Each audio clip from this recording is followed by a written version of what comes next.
Hello, Orange. Oh, grabe sa projection ang bibi ko. Antok ka pa? Antok pa ang bibi?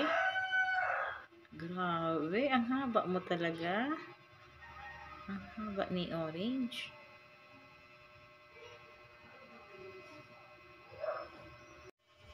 Mukhang tinatamad ka, Orange. Ano, kasi kakagising mo lang. Tapos mamaya kakain. Orange. Tinatamad. Matamlay pa. Mahirap daw magbiro sa iyo bagong gising. Hindi ko muna ito hahawakan. Tinatamad pa eh. Matamlay.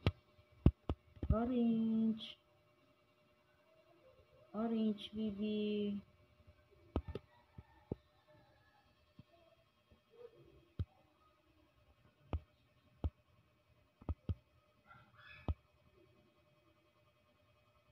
Ganito lang ang buhay nila. Mabuti pa sila. Walang iniisip.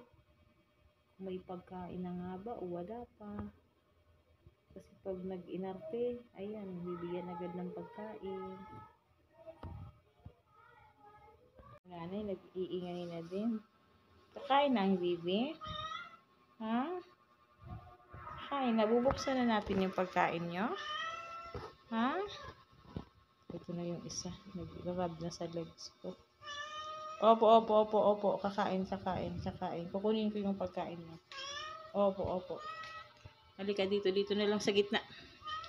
Kasi yung anak mo baka makikain din. Then mamaya mag-refill na ako kasi konti na lang. Oh. Kain na. Nakita niyo kung sino ang mauunang papasok dyan. Kain na. Si Orange ayaw pa kumain. Ayan na po, baga Ginger. Ayan na po, oh.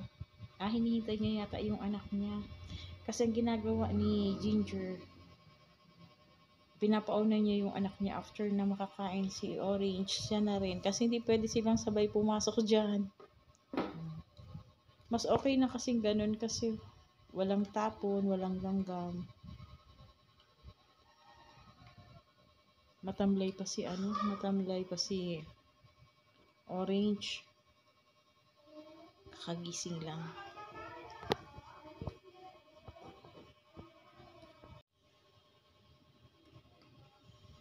Bakit ayaw mo pa, Orange, kumain? Ha? Ayaw pa? Pagkatapos ng mama, kakain ka na rin?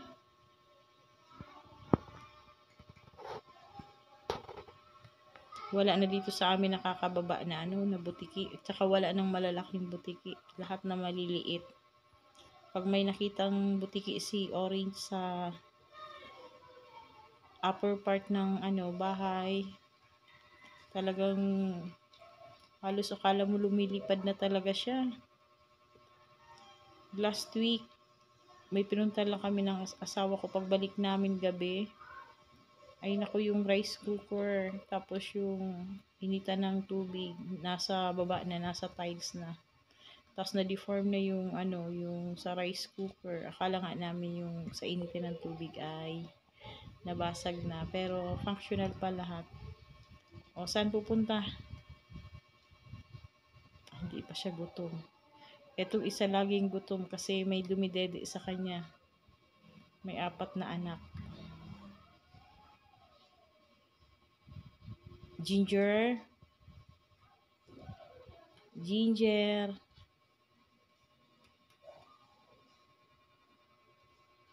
Mukhang gutom na gutom nga talaga.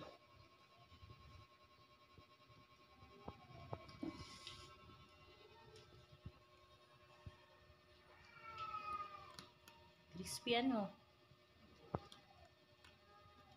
dinig na crispy yung kinakain mo, Ginger.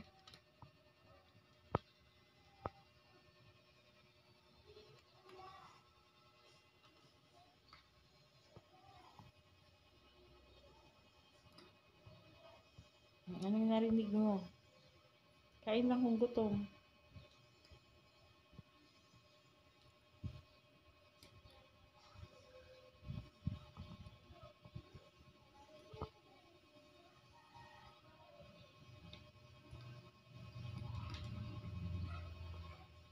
Ang tagal ah.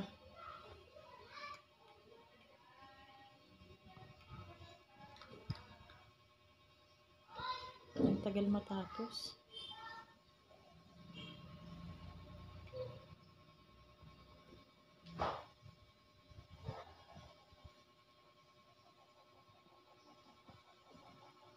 Ginger, ang tagal mo.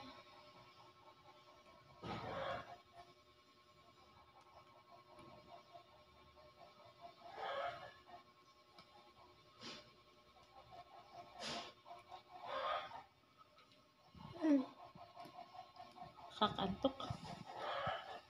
Di ka pa tapos. Daming kinain.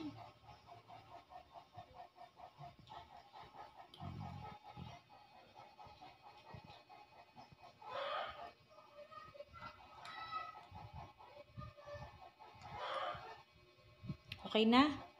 Ay, salamat sa Diyos, natapos na. Ay, hindi pa? Hindi pa pala. Nag-istorbo lang ng manok.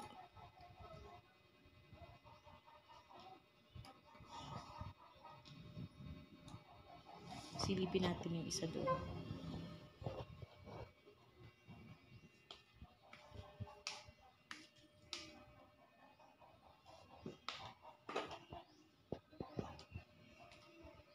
Ayun yung isang marites.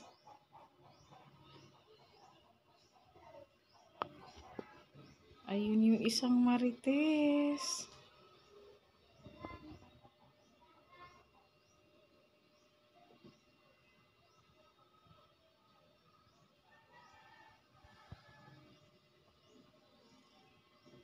Orange. Hindi talaga sila makakalabas dito pag nakasarado na ang roll up, tapos sarado na ang gate, wala silang malalabasan. Sanay sila sa ganyang buhay. Dito lang ikot-ikot. Pag gutom, iiyak-iyak. Then kain na naman. Pagpasensya nyo na guys kung may sako dun sa tabi kasi hindi pa napipick up yung basura. Mas prepared ko na yung basura nandyan sa sako sa loob kaysa nasa labas kasi baka ikalat ng aso, mahirap na.